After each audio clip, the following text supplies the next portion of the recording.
gentlemen, Binnall of America!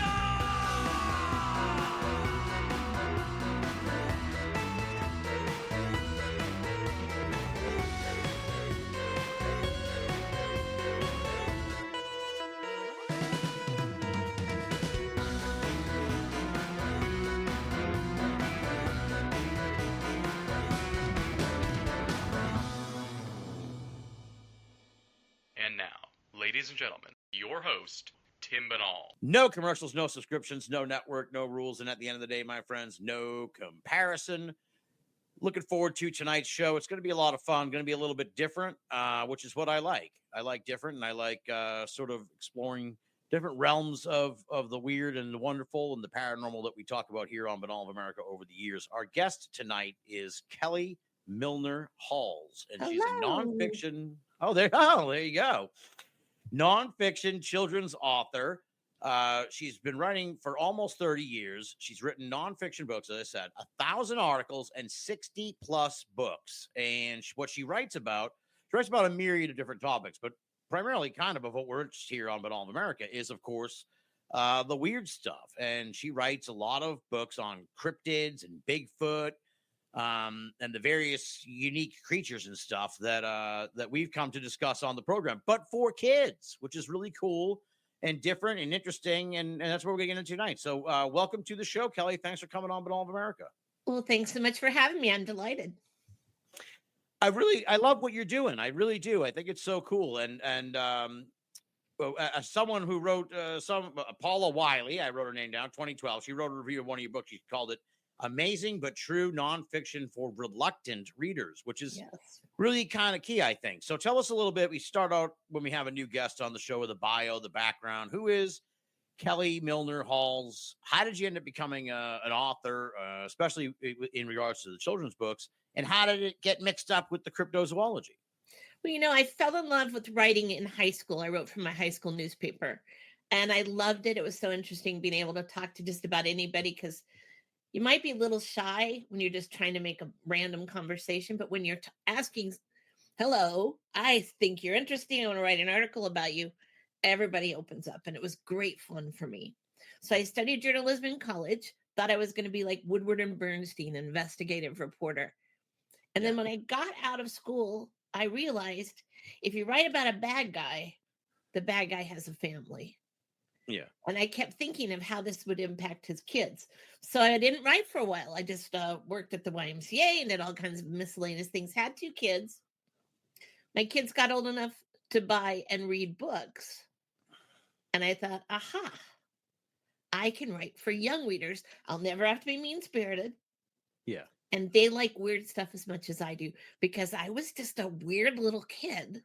Yeah. And I grew up to be a weird old lady.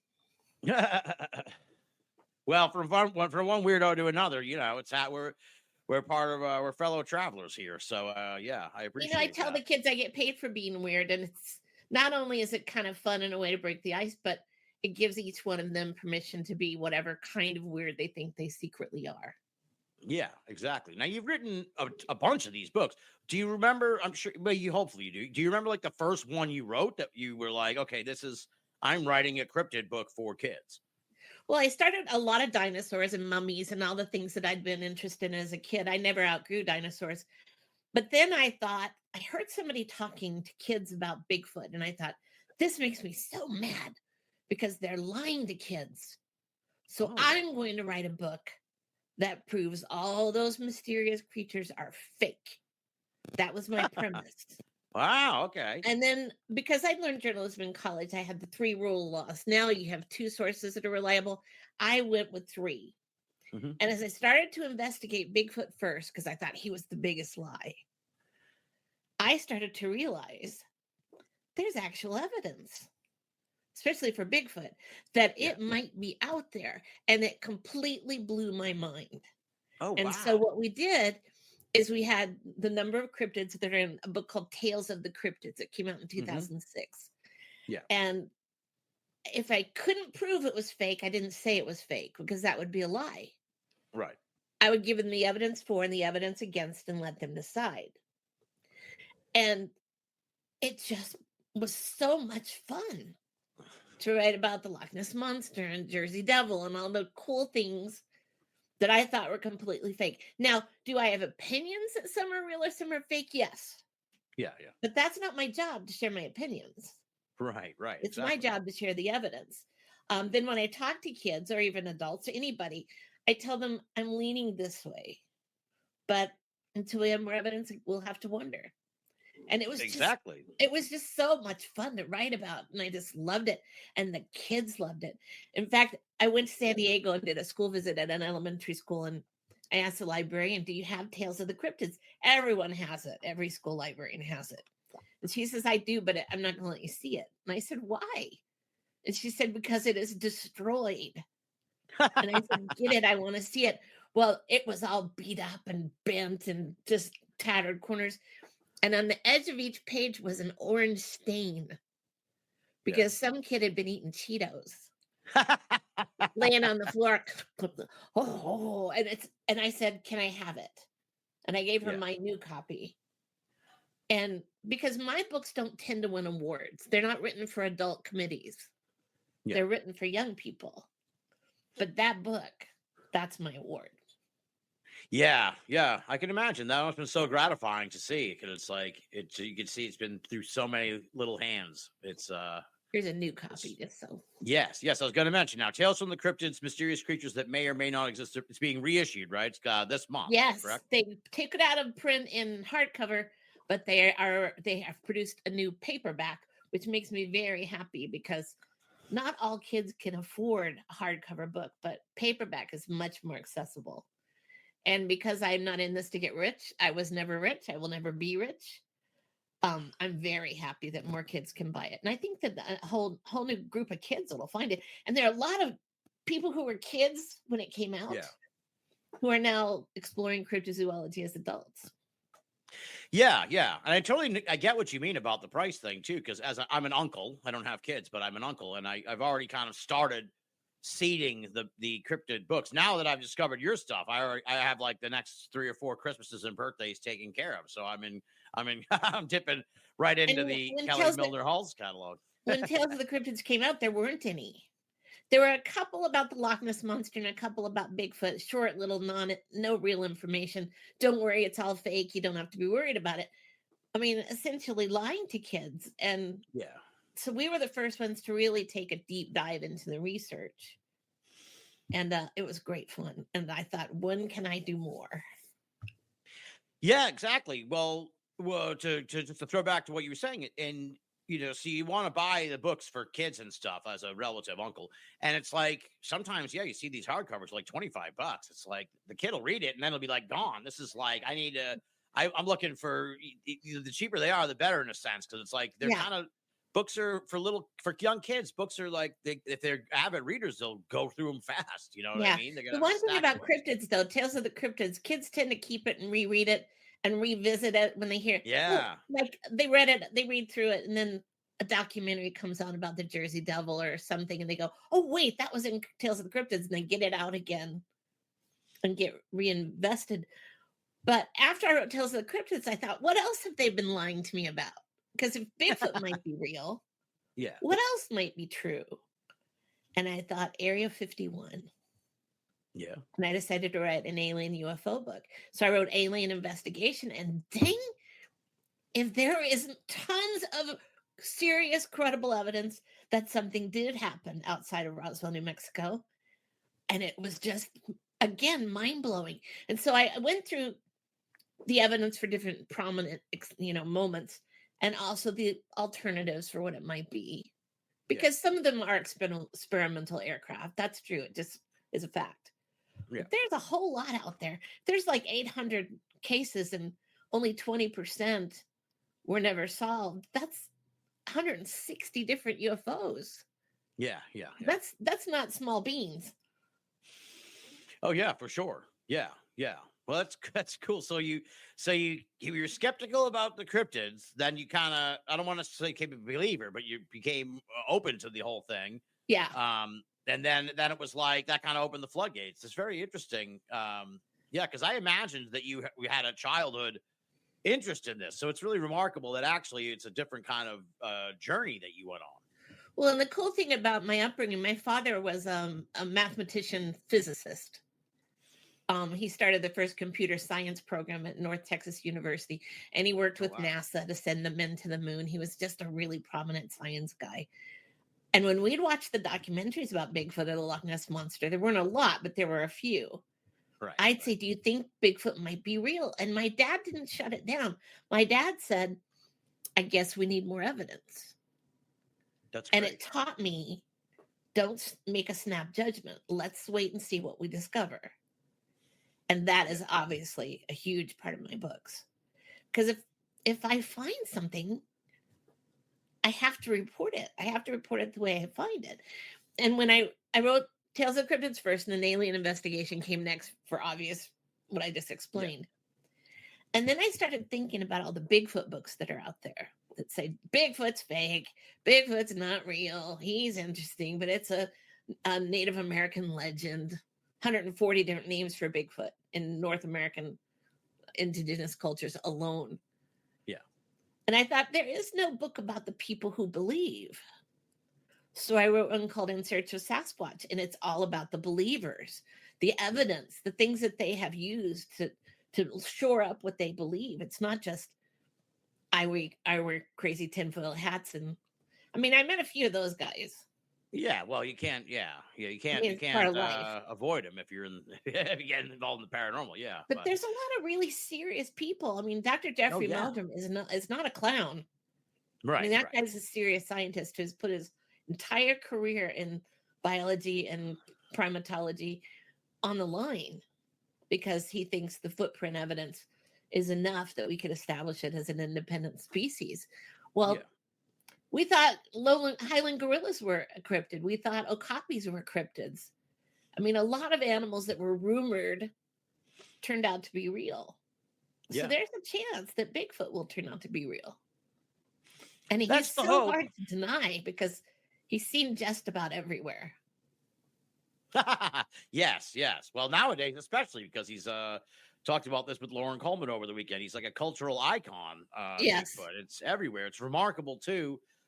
And Tales from the Cryptids. I got to put it over. Partially how I kind of got you on the show. I didn't read this because I'm too old for that because I'm old now. But you'd be surprised if you read it.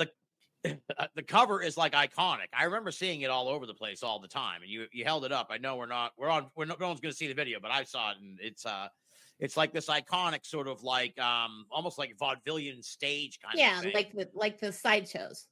Yes, yeah. So that was kind of like it painted something in me where it was like I got to get this Kelly Milner Halls on the show because the Tales of the Cryptids is like this iconic book. It's remarkable too. How long ago did it come out? It came out in 2006, so it's been 18 years. So yeah, I wouldn't at all be surprised if it's inspired a generation of. Well, I know it has because crypto fans. You said Lauren Coleman. He's got his associate, Nate Brislin, who also works at the museum, and Nate started with Tales of the Cryptids. There and a whole lot of young men and women, but especially young men, have said, "Oh my gosh, that book is what got me started." Yeah. And that makes me happy. Yeah, it's awesome. It's really amazing. I mean, it's commendable. You've inspired a whole generation. It's probably little Nate getting the Cheeto dust on the corners of the It was exactly. But see, that's the thing. I try to tell parents when your kids come home with a weird question, don't blow it off. Because where else are they going to go to get direction? And when I was a kid, my dad had to blow me off quite a bit because I was a basket full of questions and it made him nuts. But he didn't just blow me off. He'd say, well, let's get more evidence. Let's wait and see. We didn't have the internet when I was little. We had encyclopedias, which have nothing. But now, in this time, in this generation, if your child asks a question that you think is bunk, it's okay to think it in your head. But you've got this remarkable tool, this internet. And you can say, okay, I don't know, but let's look it up. Let's do some research. And that's your opportunity to show them what's a reliable website and what's Crazy Uncle Bob's website, which is fun to visit, but we don't necessarily trust it. And you have a chance. Don't blow them off. Let's explore it. I don't know. Let's look. And the reason it's really important is not just for Bigfoot or Loch Ness Monster, any of those things, ghosts, UFOs. But there was for years, I mean, like 7 years, kids after I present at schools would say, "Is Slender Man real?" Yeah. And I would say, you know what? I've looked up Slender Man. Slender Man started as a fiction story on Creepypasta, Right. which is a right. fictional site where people can post their scary stuff. Fiction. Then he became a video game, and then he became a movie. So he's not real, but he's real cool. And he's real scary, but he's not really out there. Now, if Right. those kids had asked me and I explain it to them, if they had someone to ask in their life, then those 2 little girls in Wisconsin wouldn't have lured their friend into the woods and stabbed her Right. because right. they believed if they killed someone, they would get to live with Slender Man.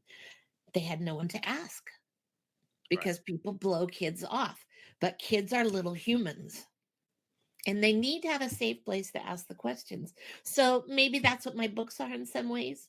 And a lot of parents accept that. They know that I'm a real journalist. They know that I'm not feeding their kids cotton candy for 3 meals. Yeah, I was wondering that if you get like much. I guess the pushback would be they don't buy the book or whatever, right? You don't Exactly, get much pushback for people who are like, "Hey, what are you writing books about Bigfoot for?" It's like, well, why not? Well, that's the nice thing so far that hasn't been targeted by the censors so much, but Yeah. there's something in the library for everybody. That's the other thing. The public library is free, which makes it super great. Kids can Right. check them out. But and you said my books might not be suitable for you. They're shorter than what you're used to reading because attention spans are shorter with kids. But when I wrote articles for adult newspapers, Chicago Tribune, Atlanta Journal-Constitution, Denver Post, I was a freelance writer before I wrote children's books. Mhm. And some of it was kid stuff and some of it was adult stuff. I can tell you when I write these books for kids that are 10 and up, it's exactly the same way I wrote newspaper articles. The only difference is I might define a word in the text. Like I wrote a book about albino animals. Yes, and I have them in my it notes. was really important to define what albinism was. Right. For them to get past and into the rest of the text. So I might define a word, but it's not, I don't talk down to these kids. They're not stupid. Right. I mean, and they're smart and they're not looking for nonsense. They've read all the nonsense. It's a waste of their time. Okay, so you're what age? So you're not necessarily writing sort of because there are like Bigfoot, like fanciful Bigfoot books that are like Bigfoot, Bobby the Bigfoot, and I saw, it's horrifying. I don't know if you saw this, a tale of a sign of our times. There's a Bigfoot book for children to better grapple with the realness of a safety drill in school. Oh, Like I'll send you like somebody. Yeah, I'm like, wow, this is sad and kind of cool in a way. It's Bigfoot. They use Bigfoot for this, and it's like that's cool, but it's like Jesus, what world are we living in? Like, what does it? Well, you're right. There's a lot of emotions. Now there's a whole lot of picture books about the Yeti finds a friend, and that's fine. Right. That's great. No, that's not what I do, but it's great. But yes, exactly. But you're writing for sort of more the growing inquisitive mind of someone who wants to read these kind of books and who, like when I was a kid, all you had were the Time Life books, and if you were lucky, your library had. And there's the alien investigation. That's what that would look like. Nice. All right. UFO book. Yeah. And In Search of Sasquatch looked like that. There you go. Awesome. But they all, I mean, this one especially, if you're ever curious about it, I think Lauren has it at the museum up there. If not, I'm supposed to send them some. But there are a lot of adults that buy In Search of Sasquatch because it's really good evidence in a concise form. Right. So you don't always have time to read a 300-page nonfiction book. That's true. That's a big commitment. True. Yeah. They always say if you want to go on Jeopardy and you want to learn a lot in a short period of time, check out kids' books. Because you'll get the beefy stuff briefly. And if you're like me, so I got the niece and then I got the brother and the sister-in-law. It's like they don't really care about Bigfoot. This could be a good way to introduce them, your loved ones, to Bigfoot. Be like, well, here's this book. She's You'll a read real it journalist. to your kid. Yeah, exactly. Yeah. Very cool. Very interesting. Yeah, yeah. There definitely weren't books like this when I was growing up, so it's really refreshing that you're putting these out there. When I was a kid, I checked out reptile books because I lived in Houston, Texas, where every venomous snake in North America thrives. Yeah. So I checked out reptile books to try and stay safe in the woods, and Abraham Lincoln. But there was really nothing else of interest to me in the library. There wasn't a lot of nonfiction. So writing nonfiction for kids was perfect. And it's also like my best friend when I was a little kid and friends in Texas was a guy named Craig Bottoms. And he sent me a postcard from Mesa Verde in Colorado. And it was a postcard of a mummy. Yeah. And it scared me to death because it's a dead guy. And my mom finally took it away from me and hid it. And of course, I found it again because I want to see the dead guy. What was his name? What was his job? Where did he live? Did he have any kids? How did he die? I had bazillions of questions and no answers. Right. So when I was looking for new topics to write for these young reader books, I thought of Craig and the postcard. And I said, I'm going to write a mummy book. And I wrote Mystery of the Mummy Kids. And all of the mummies were mummified before they were 18. Oh, wow. So it is essentially a book about dead kids. Yeah. Wow. Which is kind of gross and also just so interesting. Yeah, it's dark, but also, yeah, it's cool. Because you learn about, why were they mummified? Oh my gosh, how were they mummified? All kids are interested in that. I mean, they aren't. My oldest loved it. My youngest thought it was disgusting. So it just sort of depends on where they land on the scale. But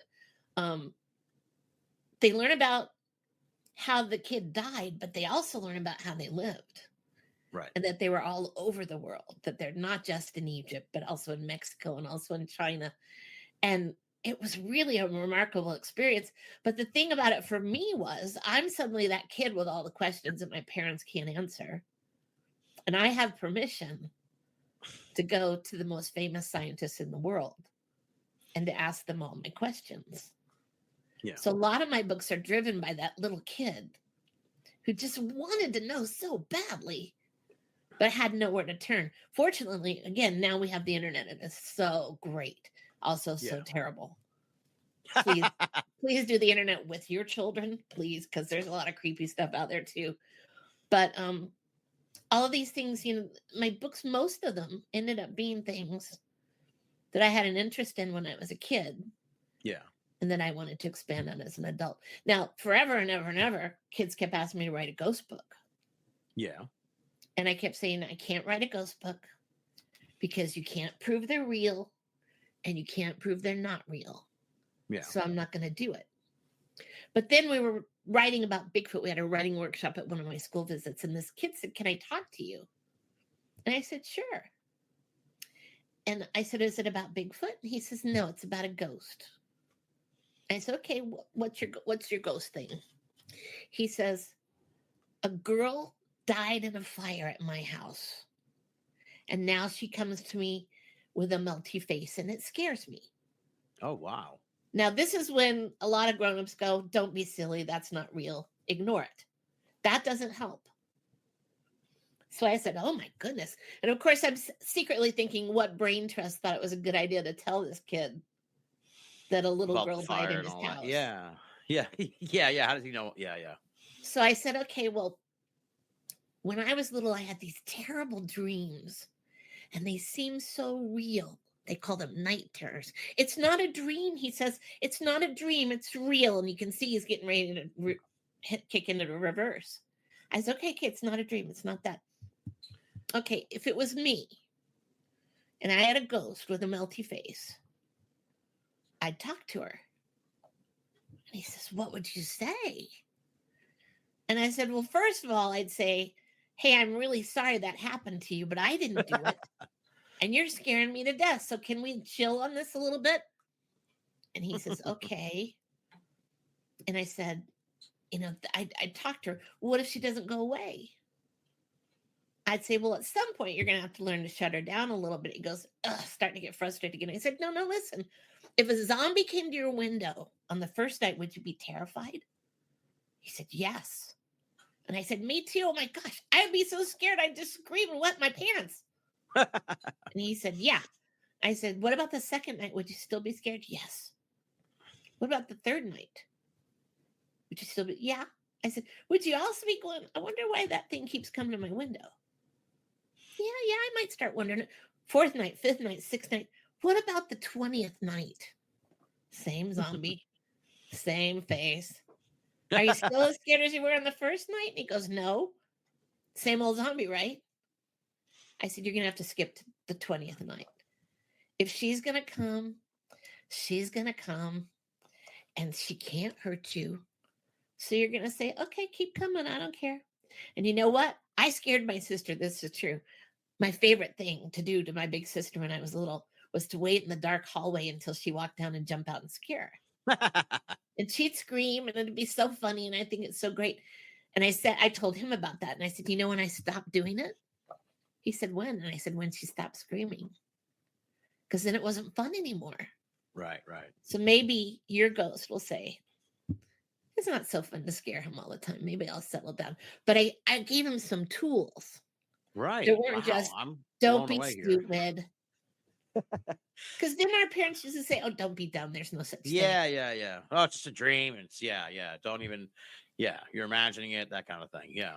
But after that talk, I decided to write a ghost book. So you can't prove it's real. You can't prove it's not real. But the one thing I could do is go with paranormal investigators. Right. So for 4 years, it took a long time.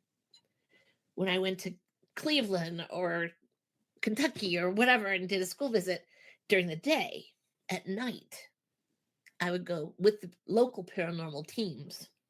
Oh, And I wow. would just sit in and watch. Yeah. And they were great. They were super great about letting me do it. And some things were just very convincing. Some weren't. I remember at one point, one of the paranormal people said, did you feel the chill in the air? That means a ghost is near. Well, I was sitting at the door and there was a gap between the door and a skylight on the other side of the door. Yeah. And I felt the cold come in too. But I felt it come under the gap in the door. Now, maybe it was a ghost, maybe. Or maybe it was just the cool air coming in from the skylight. So some things you can debunk or at least soften. But other things like electronic voice phenomenon, they're asking questions all night. And most of the time they're saying, oh, the ghost says this. And I'd say, I didn't hear that. I mean, kind of going, I don't know about that. But then we went down to the kitchen where they said the little kid ghosts go. And we put out some toys and one of the people read a picture book. I think it was a Grover Goes to the Circus or something like that. And the paranormal woman said, did you see the pretty pictures? And she plays it back and I'm expecting static. And a little kid's voice says, I seen them. Oh, wow. And that blew my mind. I could not deny. And so what I did is I got the same make of the digital tape recorder that she used. And I kept trying to see if I could layer sounds. Yeah. And then I took it to my local television station, figuring they knew about audio. And I said, can you lay down an answer to a question in advance? Oh, on the tape somehow. Yeah, because I thought maybe there's a way to fake it. And they said no, because if you lay down something and then try to re-record, you're recording over what you recorded originally.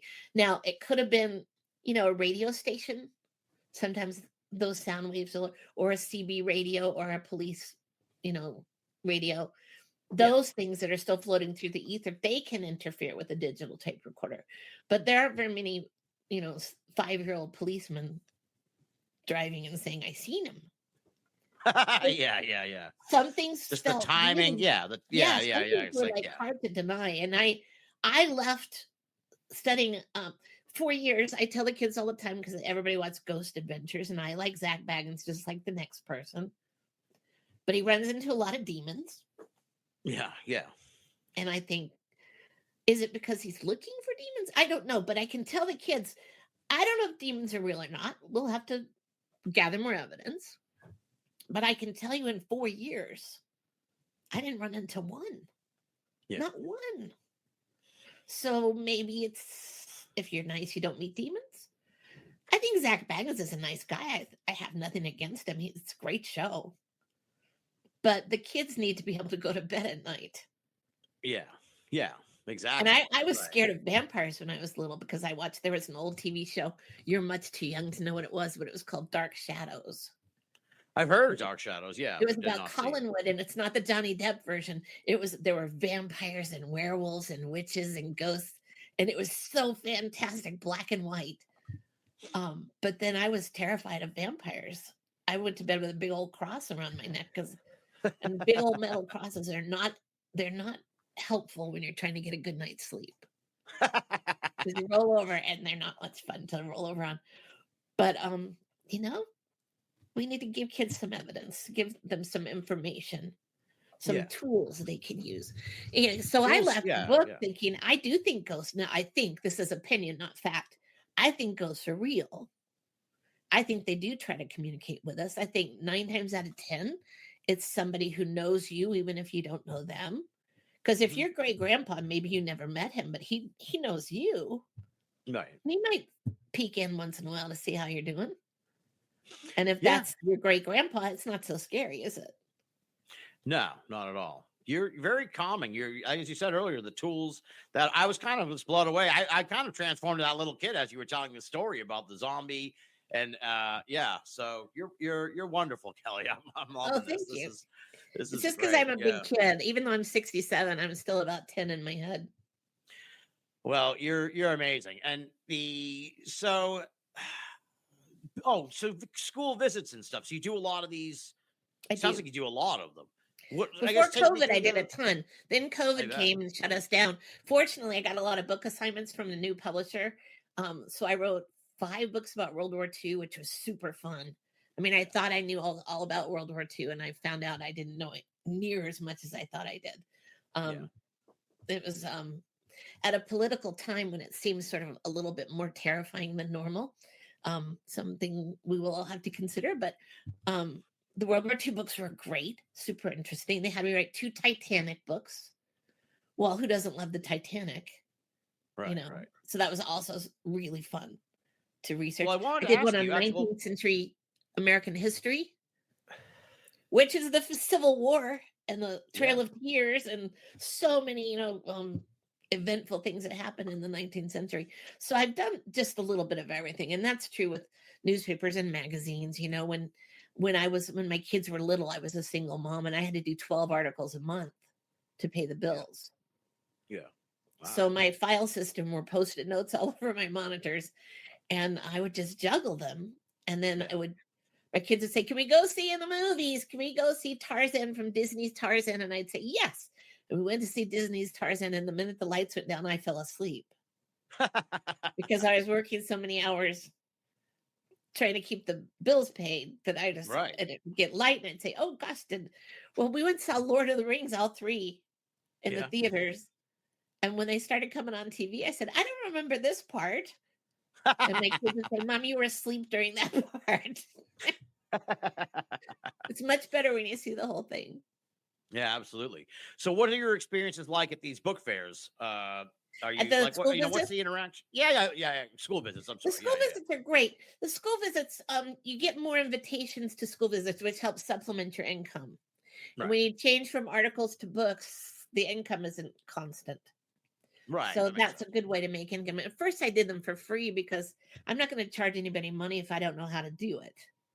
Mhm. And I needed to learn. And I learned by doing them free. I learned by watching lots of other authors who do school visits.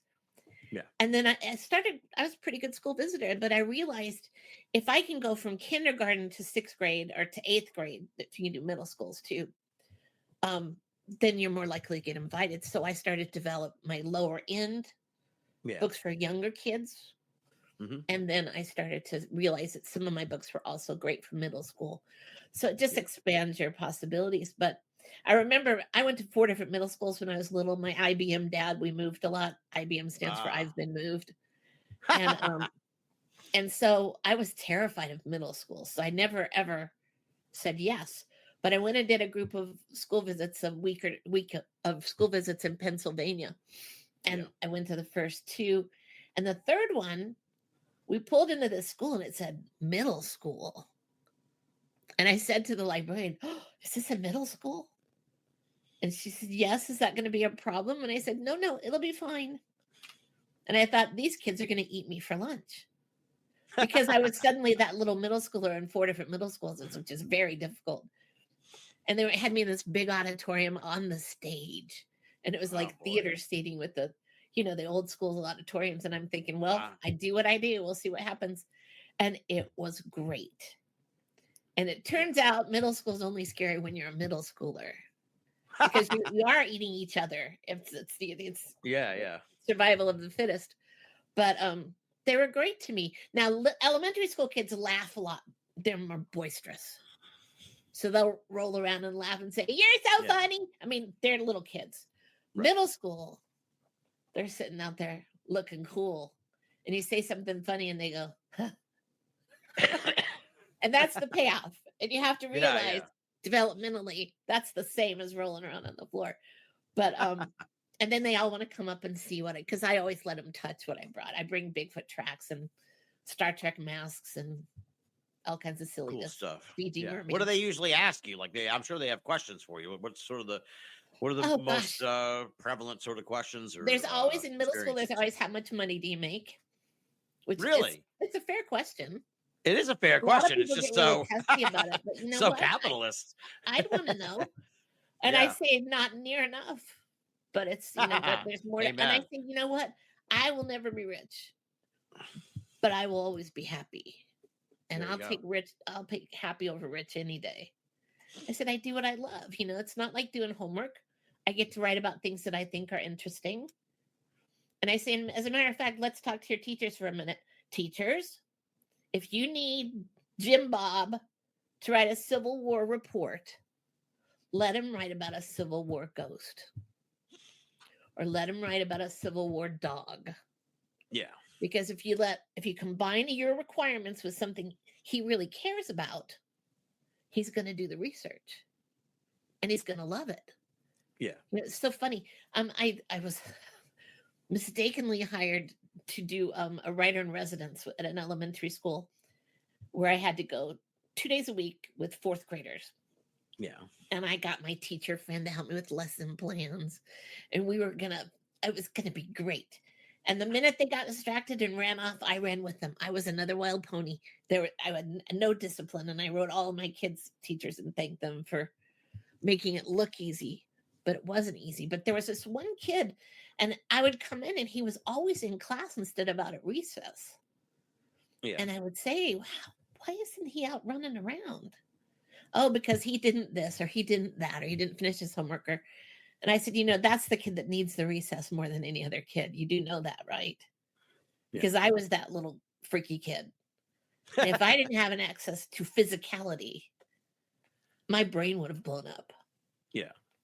So, he's all unhappy. And I said, maybe next week it'll be different. I say to him. And then I told him about Bigfoot. I said, do you like Bigfoot? I love Bigfoot. I said, do you know that you could do research about Bigfoot? I could. I said, yes, you could totally do research. And the next week that kid had research and he brought it up to me. He was much happier, and he suddenly had someone who got him. Right. Whereas nobody else apparently got him up until then. Now, that's simplification. Clearly his teachers did, and they had to do what they had to do. I understand that. Right. But there are other paths to getting somebody on board. I have the luxury of not being the one who's grading and not being the one paid for doing it. Thankfully, because it would have been bad. But, the kids just give them a little boost. Try to mix the requirements with the passions. Exactly. And it's going to be a lot more productive from the teacher's point of view, too. I mean, if somebody asked me to write a book about car engines, I wouldn't do it. And B, if I was forced, it would be the worst book on the planet. Right. I know exactly what you mean. Because I'm really glad that little key works. But I cannot grasp how all those wires and bits and pieces come together to make it run. Yeah. And I say, but if you're a kid who loves car engines and you figured it out, they should ask you to write that book because I'll love your book because you're excited. Yeah. You know, the same way I'm excited about the things I write. I had a friend who writes history. I mean, serious history. And we used to have to meet for lunch and she'd say, I can't be you, Kelly. I can't be the weird one. And I'd say, you know what? Those aren't your kids. The weird ones just see me. They see themselves in me. But there are girls and boys in those classrooms who love history, who think they're the only ones. They're weird because nobody else likes history. And when you walk into their class, they're relieved because we each have something to do. And you don't have to be me or anybody else. All you have to do is be you. And then be there for them to find it. You don't have to be weird. Weird is just who I am. I did one school visit in this very fancy librarian with nails done and lots of makeup and fancy clothes. She was beautiful, but she was, a girly girl like my sister. Yeah. And she watched the first presentation. She says, "Oh my goodness, your gimmick is so good." And I said, "Well, you know what? It's not really a gimmick. It's just me." And she said, "Oh, sure it is." Well, I do 6 presentations a day in a school day. Most people do 4, but I do 6 because I like smaller groups. End of the day, we get in the car for her to take me back to my hotel, and she says, "I guess it wasn't a gimmick." No, it wasn't. And she said, "Yeah, I got that. Have a nice night." We were going to go to dinner, but it wasn't her cup of tea, and that's okay because that's what makes the world go round. Exactly. It's interesting because I was thinking about this recently because when I was a kid growing up, I'm a huge wrestling fan, and wrestling is kind of like Bigfoot. Like people are like your parents don't, they don't want you liking. They don't want you liking Bigfoot or pro wrestling. At least mine did.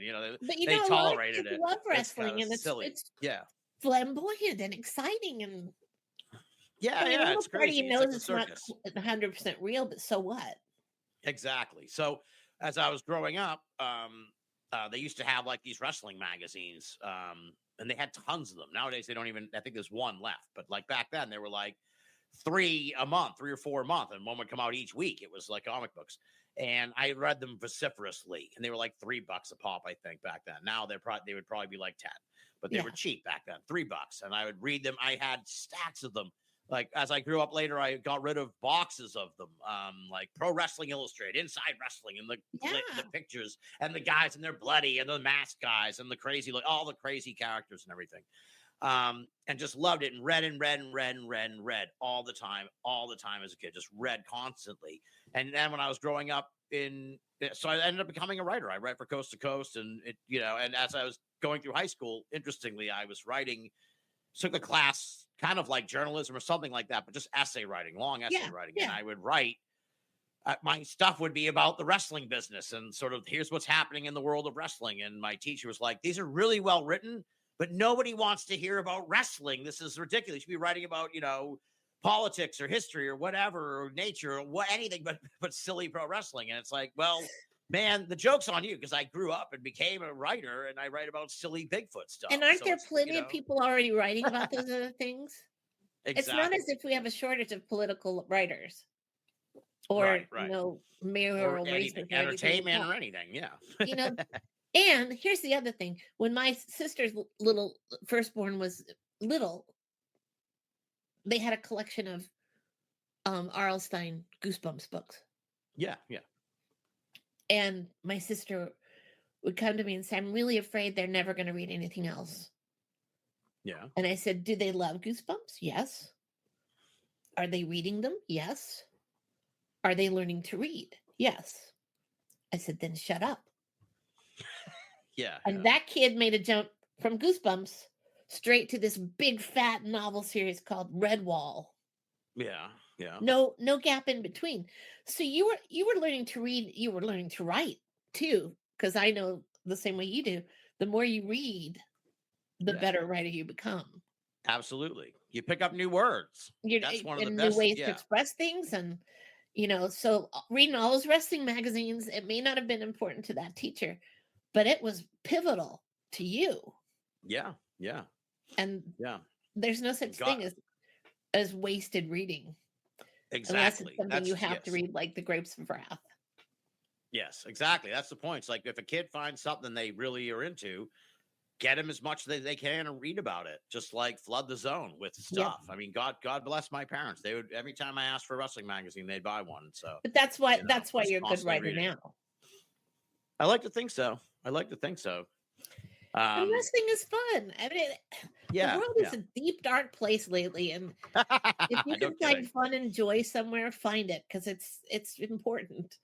Yeah, no kidding. Well, it's funny because I probably would have been writing about a lot of paranormal stuff too, but there weren't any outlets for that back then. So that was even more on the fringe than pro wrestling. Well, So it was yeah, definitely. it really was Well, and interesting. it still Go is, ahead. if you're not willing to put the work into it. And I put a lot of time into my research and my stuff. So, like the kids kept asking for more cryptids. Yeah. And I kept picturing that kid with the Cheetos. Yeah. And Rick Spears, who is my illustrator, fantastic illustrator. He does all my really cool books. We wanted to write the next graduate of Tales of the Cryptids. And we wanted it to be a thick paperback book. And so we did one called Cryptid Creatures of Field Guide, and it's 200 and some odd pages, 50 different cryptids, 3 illustrations for each cryptid, adult, juvenile, and a skeletal feature. Oh, wow. Because the kids were growing up, Tales of the Cryptids kids were, going to middle school, and they wanted, and so we wrote this one, Cryptid Creatures of Field Guide, and it's just, I mean, I think I have Tales of the Cryptids, I think has 70 reviews on Amazon. Oh, wow. Which I just thought was really good. Yeah. And Cryptid Creatures has more than 400. Oh, wow. Because it turned out we were right. It took forever to get somebody to say yes. Yeah. But they finally did. And those kids were just waiting. They were waiting for more. They wanted to devour more. Yes. And so yeah. My publisher came back to me and said, have any more of that cryptozoology stuff? And I said, I've always wanted to write a sea monster book. So Sea Monster Field Guide is coming out next fall, 2025. Oh, nice. Nice. And at Christmas time, our board book, Cryptid Babies, is coming out for the little cryptid.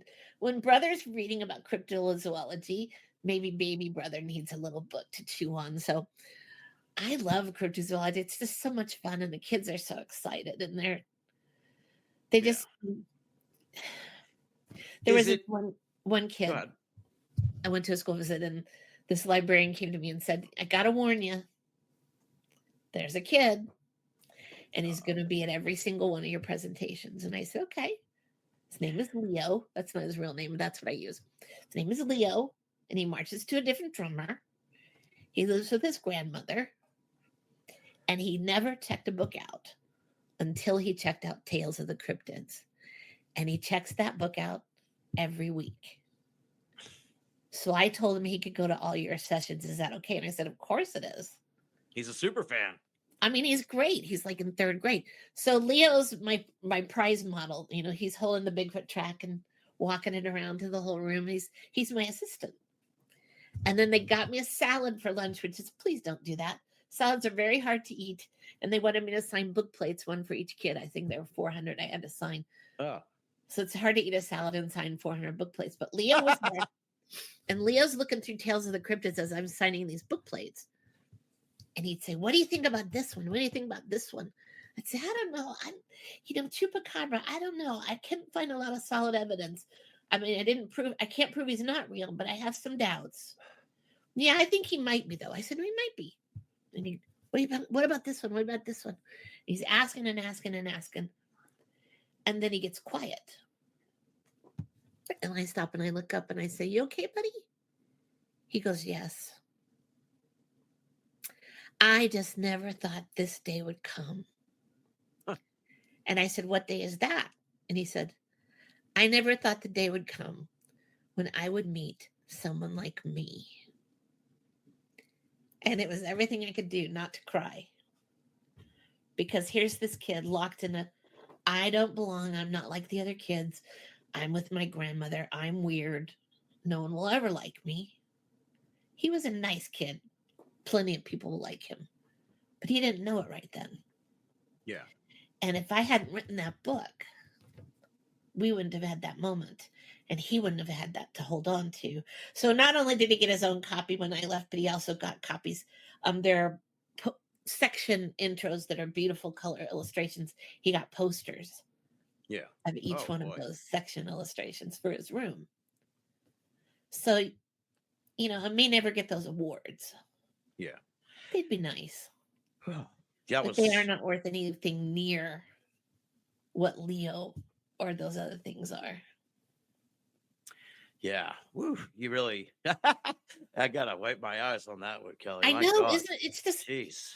and that's the thing. We each have something important to do, and it doesn't have to be Yeah. big. It just has to be who you are, shared with someone else, so Yeah. they don't feel so alone. Because this world's a lonely place. It's tough. Growing up on planet Earth is not easy. Not in You this know, day. and I'm age, that's past for I'm 67. I'm past the worst of it, and I'm glad for that. sure. But these kids that I'm talking to are not. Right. And if we can give them just a little something, a ledge to hang on to, we may not lose so many. We may, you know, they may find their way. And it can be hard. I mean, parents are busy. Yeah. Yeah. Yeah, that's for sure. It's like I said, it's a crazy world right now. So what you're doing is a good thing. It's really But if I can keep writing really weird stuff, I'll be a happy old lady. The sea monsters. Yes. There's a whole lot of serpentine sea monsters. I know. I didn't want to put you on the spot, but you get some Ogopogo in there? Yes. Oh, yes. Cadborosaurus is Alright. in there. But I kept looking for weird ones so Rick would have something else to illustrate. Because they're so Yeah. serpentine with a horse head. They kind of Serpentine with a follow the horse same. head. Yeah. He's brilliant at making them all look a little different. I mean, a little different, you know, scale patterns, whatever. Yeah. But like I found one, it's called Trunco. Have you heard of Trunco? It sounds vaguely familiar. It's a weird one, and Yeah. there's actually newspaper accounts of it. Trunco is supposedly this guy who owned a big estate in Yeah. the United Kingdom on the coast. And he was walking along his lands, and he saw 2 killer whales fighting with a big white beast. Yeah. And he watched them fight, and the big white beast killed the 2 killer whales, and then flowed into the shore and collapsed on the beach. He was so exhausted. Yeah. And so this guy went up to it and looked at it, and he said it was white fur like a polar bear, and he had a big long trunk. Oh wow. Oh, Trunco. Yeah. Trunco. And I thought, well, that's not real. I mean, I totally thought that's not real, but there was, I mean, I found my 3 sources, and that's interesting. So I Yeah. told the story, and I gave it, you know, a relatively, well, Rick draws it, and it's just cute as it can be. It's this cute little, you know, odd creature. It looks like, you know what it looks like? Have you ever watched The Fifth Element? It That rings a movie with Bruce bell. Willis? I wouldn't know it specifically, but yeah. Well, and Bruce Willis goes into the office of the bad guy, and he has a little pet that he's petting, and it's Okay, this it looks little like that blob thing. with a trunk. And that's what Rick's Trunco looks like. Basically, Yeah. it's the Fifth Element's Trunco. But he said, "Why are you pulling out all these weird things?" And I said, "Because I thought you might get sick of serpentine." Yeah. And these were legitimate eyewitness stories. Like I have Goatman in Cryptid Creatures: A Field Guide, and Yeah. there's, you know, there's pretty good eyewitnesses. They were in reliable newspapers and a big fancy magazine. Yeah. There's quite a few stories of Goatman. Yeah. Yeah, I mean, and the drawing is cool, super well. It's You very don't have to show cool. it, yeah. But Yeah. you know, I was just trying to mix it up a little, but the kids will like it too, because the thing is the kids love Rick's drawings. Yeah. Rick Spears, he studied graphic arts at the University of Georgia, and he did a lot of advertising stuff, but he didn't love it, Yeah. so he ended up making exhibits for museums. There's the Goatman adult. Oh, nice. Yeah. You don't want to encounter that at night. No, that's pretty scary. And there's the Goatman baby. Wonderful. But you see that I that's like what Rick does. Rick is just brilliant. He's Yeah. because he imbues these creatures we don't know if they're real or not with real characteristics. Yeah, he brings them to life, if you will. And it's the combination of, I don't overdo it. I give them enough information that it's a hearty read, but not enough that they're going to get bored before they finish the text. And then Rick spices it up with all those great drawings that are respectful to the kids. Yeah. But it's just, I'm hoping awesome. I'm hoping this one does it well because they want a third one. I haven't decided whether I'll just do bipedals. Well, I was going to mention, it's I've run into this over my years of observing these creatures and everything. It's like you got a lot of land monsters, you got a fair amount of sea monsters, the air monsters. There's so few and far between that it's like you wish there were more. Yeah, you get your Thunderbird, maybe weird Mothman. blobs. I guess Yeah. Mothman. There you go, and you very few. They're very few and far between. I would have to really scrape the barrel. Yeah. To get enough airborne, but that would be the natural sequel. Right, exactly. You would think, right? But it's land, water, sky.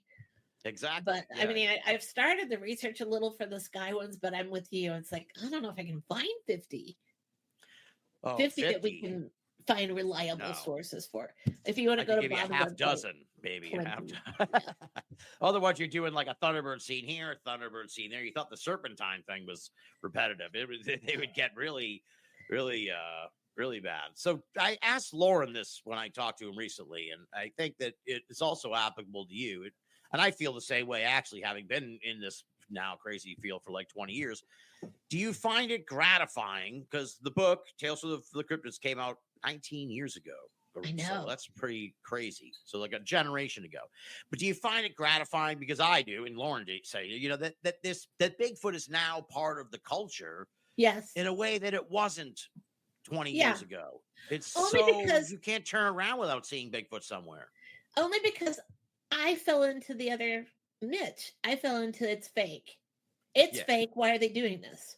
I just made assumptions until I did the research, and then I realized, wait a minute. And we have so many conspiracy theories and, crazy stuff out there. Let's not rush to do anything. Let's really do the work, especially when you're working for kids, because kids are the future and they want to know what might be true and what might not be true. And if I know it's fake, I can tell them. Like there was a guy who buried a sculpture of a giant. It was during the Reformation of religion, and they were making all this big stuff about giants and heat. So he had one made of stone and buried it. And then look what I discovered, just like in the Bible. He was just trying to make fun of the religious people. Yeah. Well, that was fake. I could say that's fake because the guy admitted it was fake.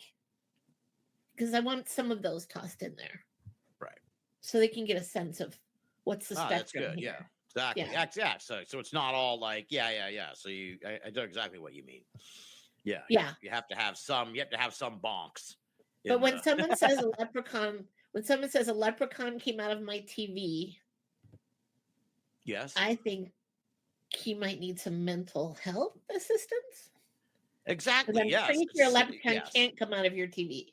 Pretty sure. But then I'm the same with ghosts. I'm not sure a ghost can throw something heavy at you. I don't think they have enough mass. Right. The physics of ghosts are very confusing because it's like, how are they making the sound? I don't think they can push you down the stairs. I think they might do enough to startle you so you fall down the stairs. Right. But, I mean, I have no doubt ghosts I think they're real, but that's an opinion. But I think it's really hard to, I believe, but I don't think they're going to hurt you. Right. It can hurt you. Right. I've never known a ghost could really walk up and slap somebody. Although, when I was researching ghostly evidence, I was watching Ghost Hunters. I was watching all the ghost shows to just engulf myself in chaos. And I said, you know what? They always say they got scratched. Right. But they never say, does it hurt? Because is it a scratch, like a physical scratch, or is it an electrical burn? Is it electricity that causes the scratches? Because if they can manipulate electricity, which seems to be the case, is that what they're using to make a mark? And my daughter was sitting next to me as we were watching this episode. And I said, I wish I knew if the scratches hurt. And I kid you not, this is true.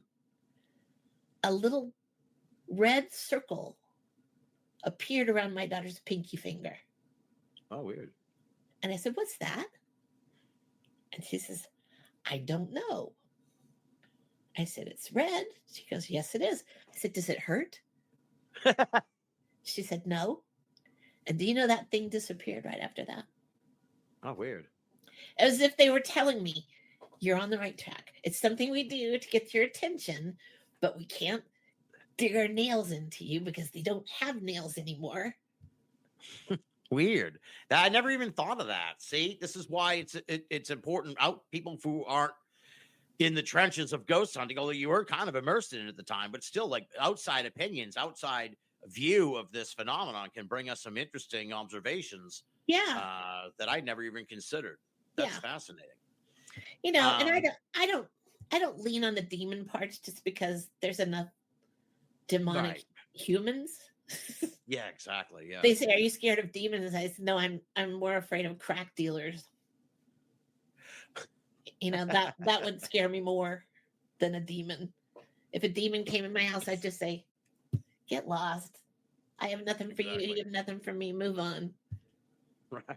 Right. Now, I got 3 more points here I want to hit on. You mentioned this book, but I wanted to find out, like, what is this book? Albino animals. So is this like, you found stories of specific albino animals, or these like all white animals by nature, so to speak? This is how it happened. I went to Denver, Colorado, and I went to the Denver Zoo. And Denver is a very diverse place. People of every color and type, just the way the world's meant to be. And there was a group of African-American kids walking towards me on the sidewalk. Looked like they had one white friend. When they got closer, I realized their friend wasn't white. She was an African-American girl with albinism. She had no color in her skin, no color in her hair, no color in her eyes. And she was remarkable. She was sassy and confident. And I thought, man, I wish I was that kid when I was 12. Yeah. And I wondered what her life was like. And I wish I could have talked to her. But you can't stop a stranger at the zoo and say, you're very interesting. Can I talk to you? Because that's when your parents call the police, right? Right. But I couldn't stop thinking about her. And I knew what she had was called albinism. But honestly, I didn't know what that meant. Mm-hmm. And when something like that piques my interest, I have to look it up. If I don't, I'm going to dream albinism all night long. I have to look it up. Right. So I went home and I looked up albinism. Turns out our bodies make something called pigment, melanin. If you have a lot of pigment, you got that beautiful brown skin and more protection from the sun. It's a good thing. If you have less, maybe you look like Aladdin. And if you have even less, you might look like Cinderella. But if your body does not make pigment, then you have albinism. It was that simple. So I said, well, you know what? I wish I could write something that little girl could hang on to say, see, we're beautiful. Didn't want to write about people. People get a little touchy about race for good reason. Mm-hmm. So I said, I'm going to write about animals. But there were no books about albino animals.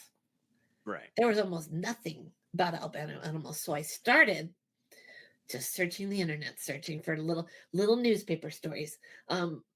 Maine fisherman catches albino lobster. Right. Didn't say which fisherman. He had that's a seafood store who brought it from the ocean to the store. Which store? So I have to call every fish store in Maine. Nope. Did you have the white lobster? Did you have the white lobster? Finally, somebody says, oh, yeah, but you're going to have to call back, later tonight when my brother's here. I said, it's perfect. So I call back and I said, can you tell me about your albino lobster? Because I just read a little brief. Mm-hmm. He said, oh, yeah, that was so cool. We go out 40 miles off the Atlantic and we set our cages. And then we go back to collect whatever we catch. And if they're the right size, we can go and we can sell them. If they're too small, we let them go. So we're pulling up our traps and lo and behold, there's an albino lobster. And he's big enough. We can keep him. But we don't want to eat him. We want to put him in the store in a tank. Because we know If mom says, we're going to go get fish for dinner, kid says, let's go where the lobster is. Right. So they set up the tank, and they know lobsters. They know how to take care of them. They named him Lincoln.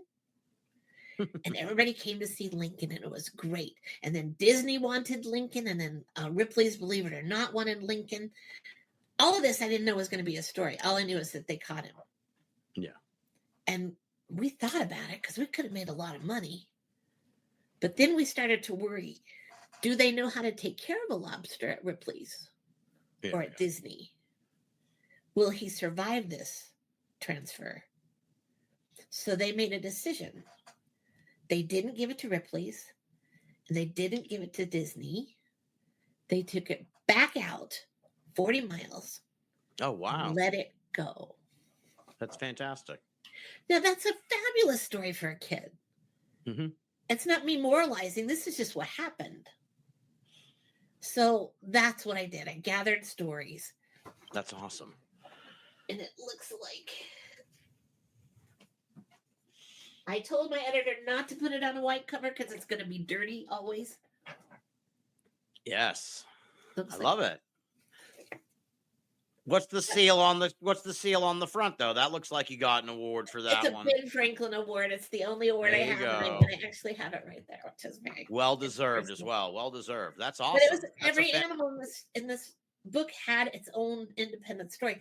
This is axolotl, who everybody knows what it is now, but nobody knew when I wrote this. Yeah. What's an axolotl? It's a salamander. When you cut off its body parts, it will grow back. Yeah. Which, so is a starfish. But if you cut out a part of his brain, that will grow back too. Oh, wow. And if you take his eyes out and then put him back, he can see within a few weeks. He regenerates all his body parts.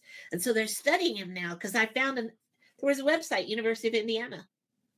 So I have to call them and say, why do you have an axolotl website? Because we're studying him. If we can figure out how he repairs his own body, maybe we can teach our bodies how to do it too. That would be fantastic. Yeah. Also, something I didn't know was coming. Right. Every animal in the book had some story to tell. So not only did that little girl others, and I got millions of letters from parents with kids with albinism saying, thank you, thank you. Because usually albinos are the bad guys, like in all the movies. There's an albino assassin or an albino this or that. Right. So they would say, thank you for finally doing something positive for my kids. And that was why I did it. I kept thinking, what could I give that little girl to hang on to? Yeah. That's how some books come around. Some are spooky postcards and some are... some are, yes. Correct. That my dinosaur thing was because I used to catch lizards when I was little. And my mother said, if you like lizards, wait till you see where we're going this weekend. I went and saw the World's Fair dinosaurs that were on tour. They were in a parking lot in a shopping center. And they're terrible models now, but at the time they were state of the art. And I said, yes, I love that. Big lizards. And she said, I know, I knew you'd like this.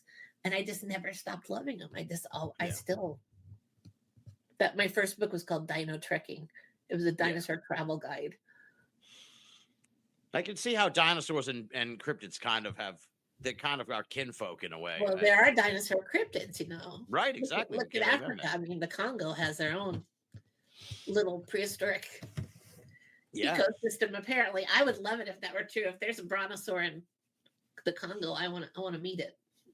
Absolutely. Yeah, that would be cool. Now, the other thing is Mysteries of the Titanic. Really interesting. As you said, it's not really a diversion from what you normally do because you have the cryptids and then you went into a lot of this historical sort of strangeness. What piqued your interest about the Titanic? What are what are the mysteries in a sense of the Titanic? Well, the mysteries are what contributed to its sinking because they really thought it was unsinkable. Now, White Star didn't say, White Star, who made the three sister ships, they didn't say it was unsinkable. The newspapers did. Right. But White Star thought, that's good for us. We're not going to correct it. And it was supposed to be, they supposedly had just the right conditions that as long as there weren't more than 3 of these undercarriage things flooded, then we won't sink. Well, of course, when they hit the iceberg, I think 4 or 5 of them were split open. So it was beyond what they thought would be safe. And then I started studying deeper into the Titanic to really understand what I'm writing about. And I realized they used really expensive steel rivets for the front of the ship because they thought that would be the most likely to have a dangerous encounter. But they used cheaper rivets on the sides. Oh. And its rivets are like staples that kind of make the sheets of metal fit together to become a ship. Well, they turned to try to miss the iceberg, and it ripped the side of the ship. If they had hit head on into the iceberg, it probably wouldn't have sunk because the strong rivets were in the front. Interesting. Which I had never heard about. I thought that was also, there was a fire in the coal. There was a strike. All the coalmen were on strike, so they had to use cheap coal. And the cheap coal apparently ignites more easily. And there was a fire in one of the engine rooms, and that may have softened the steel. Yeah, making the rips more difficult. There was also, when they were looking to find the Titanic at the bottom of the North Atlantic, there's all the regular stories and the guy that actually found it. But there was one guy, and I always look for something weird to put in all my books because I like weird stuff. There is a guy who said he had a magic monkey. Guy from Texas. I grew up in Texas, so I can say this. Had a monkey that would point to a place on the map in the North Atlantic, and that's where you'd find it. So, of course, I had to put that story in the book. Magic. That's awesome. Magic monkey of the Titanic. Interesting. Really weird. Well, and they had automatic flushing toilets, and the reason they did it was not for the rich people. It's because they were the people in steerage, the third-class passengers, who got a great deal for what their money. They got food, and it was should have been a terrific trip. They made automatic flushing toilets because the people in third class didn't normally have toilets. They had outhouses. Yeah. So they said, they're not going to even know to flush this toilet. So let's put automatic flushing. And there were lots of toilets in third class, but not so many. You couldn't get a bath easily. There were only a few bathtubs, but there was an indoor saltwater swimming pool. I thought, that's so weird. That's crazy. Wow. So Mysteries of the Titanic. I love it. Yeah, I might need to pick this one up. And did you see the Titanic movie with Leonardo DiCaprio? Actually, I did not, but I know of it. I know of it. I know of all the various famous scenes, but yeah. There's a scene where Rose and Jack are in the steerage compartment, the storage of all the rich people's things. And there's this beautiful sports car, this red car, and they play kissy kissy in the red car. I wanted to know if that red car was really in the Titanic, and do you know what? It was. Oh, wow. And it's at the bottom of the North Atlantic with the Titanic. That's remarkable. Wild. Yeah, that's wild. No body parts, lots of boots, and the people that couldn't stay afloat with no life jackets, their bodies are gone, but their belongings are down there. Yeah. And the last thing here is Kelly's Curiosities. I love this. This is a web series that you did. For Microsoft, Yeah. For a while back. I think like a little over a decade ago now. But they're fantastic. Quite a while ago. Yeah. They're on your website. You want to do some weird videos? And I said, yeah, that'd be really fun. And they're 3 minutes long, and I gave them a list of 25 things. They picked the 10 I like best subjects. And they post them, and they're very nicely done, but they did it on Bing. Oh God. Not YouTube. Yeah. So they're difficult to see. Now they're on YouTube because the guy that originally created them posted them on his YouTube account. So you can put them on TikTok. Nowadays, he should put them on TikTok. Well, my daughter and I are going to do more because kids are always saying, when are we going to get more Kelly's Curiosities? And I'm like, they're really good. I'm a fan. That's why I have it in the notes. Yeah. And it works really well for me because I don't want to tell a long story because nobody's attention span is that great. And I don't know. I mean, look through YouTube and stuff, and there's 40-minute YouTubes. I don't want to sit for 40 minutes on anything. If God comes back, I'm not sure I can sit through 40 minutes, but I can sit through 3. And all of those 10, it was a 3-minute limit. And they're all awesome. Worked out. And the kids, the Island of the Dolls is the one they love best. I like the Spiderweb Farm. I like the Spiderweb Farm. That one's my favorite. That was fun, wasn't it? That's really true. I actually, when I interviewed that guy, he sent me a Spiderweb art. Oh, that's awesome. It is. Can you really tell the cool. story? Just give us the 1 minute version of the spider. But there's a web guy, part. I can't remember what city he lives in. It's in the Northeast.